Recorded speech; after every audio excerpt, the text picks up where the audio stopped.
The nation shaken by 10 spies. A mirror of faith. Scripture. Numbers 13-14. Opening. The report of the 12 spies. This is a story from the wilderness. Moses sent 12 spies into Canaan, the place their hearts had longed for through generations, the land flowing with milk and honey that God had promised. After 40 days of reconnaissance, the spies returned with grapes, figs, and pomegranates. Everyone could see firsthand that the land was indeed rich and bountiful. But the words that followed plunged the entire nation into despair. Here is the English translation. 10 spies reported, "The people of that land are tall and strong, their cities are fortified, and in their eyes, we were like grasshoppers." The unspoken message was, they had absolutely no chance of winning. Only 2 men, Joshua and Caleb, spoke with a different voice. They said, "That land is exceedingly good, and if the Lord delights in us, He will surely bring us into it. Do not be afraid of the people of that land, for they are our food." 2 voices. One of fear, the other of faith. However, the people chose the former, weeping and complaining, and even proposing to appoint a leader to return to Egypt. Act 1. Fear overshadows hope. We are like grasshoppers. These words are vivid, and they cut deep. When fear takes hold in our hearts, we see ourselves as insignificant, and problems loom large. In their eyes, the enemy is too towering to scale, challenges too vast to conquer, and the future so dark it offers no glimmer of hope. Interestingly, they didn't say the enemy saw them as grasshoppers. Instead, they said they themselves felt like grasshoppers. Fear, first and foremost, is an internal feeling, not an external fact. Bad news always spreads faster than good news. Fear, too, always spreads more easily than hope among people.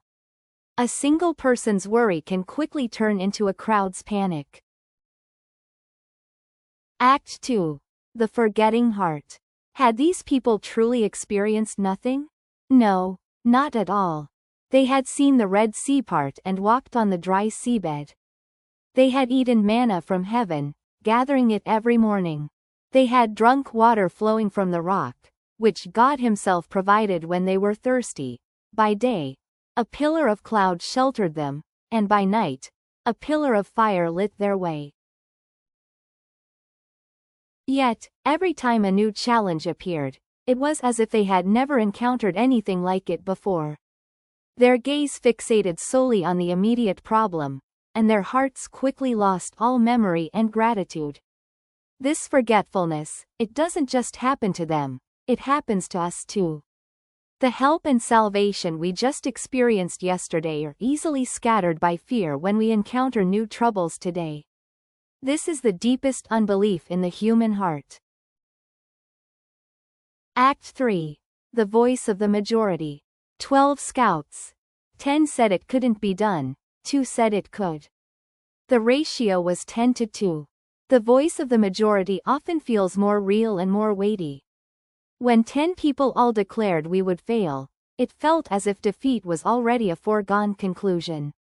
Yet, truth is never determined by a show of hands. In that moment, the majority's opinion only magnified fear, yet built nothing. A group can easily be swayed by a multitude of voices, even if those voices lack confidence or hope. This is also our reality today. Public opinion, the discussions among friends, and online comments always appear so powerful, even making one feel they are impossible to resist. But if these voices don't point towards hope, all they bring is panic. Act 4. Different perspectives. 12 men saw the same land, the same giants, and the same city walls. But their conclusions were entirely different. 10 of the spies said, "The enemy is too great, we can't possibly win." Joshua and Caleb, however, declared, "The enemy is indeed great, but if God is with us, they will actually be our food." The difference lay not in the facts, but in the interpretation. 10 of the spies interpreted reality through the lens of fear, while the other 2 interpreted it through the lens of faith. Faith isn't about denying difficulties, it's about acknowledging that above those difficulties, there stands a greater God. Their perspective didn't dwell on their own smallness, but on God's power. Act 5. Longing for bondage, rejecting freedom. When the people were utterly consumed by fear, they actually cried out, "Let's just go back to Egypt." They would rather return to a life of slavery than risk venturing into the promised land. For the past, though painful, at least offered a semblance of stability. The future, though promising, demanded faith. This paradoxical mindset is, in fact, quite familiar within ourselves. Often, we'd rather hold on to the comfort of what's familiar and secure, than take a step into the unknown. But true freedom always comes with confidence and risk. The mirror, reflecting our lives. This story is not just ancient history. It is a mirror, reflecting our own inner selves. When challenges arise, is our first reaction fear, or prayer? When most voices are negative, can we still hold onto our faith? When the difficulties before us seem immense, do we only see danger, or do we see God's possibilities? Do we also often long for past comfort, and miss out on new blessings? Ending. A choice of faith. Due to their unbelief, that generation wandered in the wilderness for 40 years and eventually perished along the way. But Joshua and Caleb, because of their faith, ultimately entered the land flowing with milk and honey. This story teaches us. Fear can keep people stuck in place. The voices of the majority can make them lose their courage, and forgetting can prevent them from daring to move forward. But faith can turn the tide, enabling people to walk into the promise. At every crossroads in life, we are faced with a choice.